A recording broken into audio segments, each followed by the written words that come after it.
Ribuan umat Hindu kembali melakukan persembahyangan pada Umanis Kuningan di Pura Penataran Agung Catur Parahyangan Ratu Pasak Punduk Dawa. Pura yang memiliki kemegahan dari segi arsitektur ini menjadi magnet tersendiri bagi umat Hindu se-Nusantara, khususnya warga Pasak.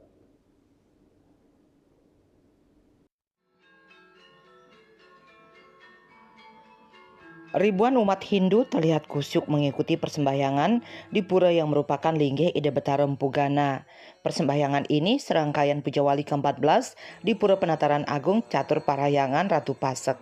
Sebelumnya telah dilaksanakan puncak Puja Wali yang bertepatan dengan pemajakan agung pada Senin 30 September 2024. Kemudian kali ini Minggu 6 Oktober 2024 dilangsungkan prosesi nginep yang dipuput oleh 13 sulingge.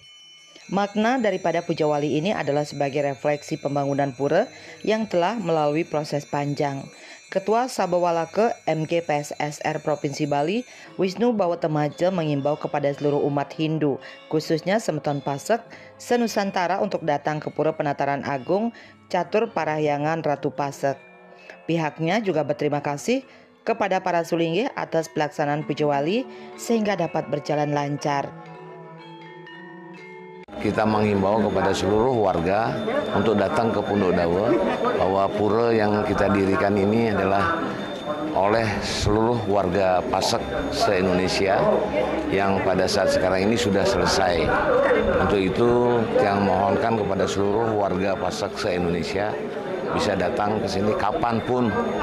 Sudah ada pembagian pemangku dan ide sulingge yang bisa menghantarkan upacara-upacara setiap saat. Untuk itu, di samping itu kepada para sulingge, kami selaku warga Pasak mengucapkan terima kasih yang sebesar-besarnya atas pelaksanaan pengentaran wede dan upacara sampai selesai hari ini.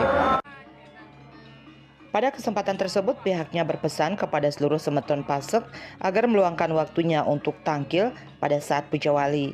Momentum Puja Wali ini agar dijadikan spirit pemersatu umat untuk mewujudkan serada bakti yang lebih baik demi mewujudkan Bali yang santi dan jagadita. Andika, Bali TV.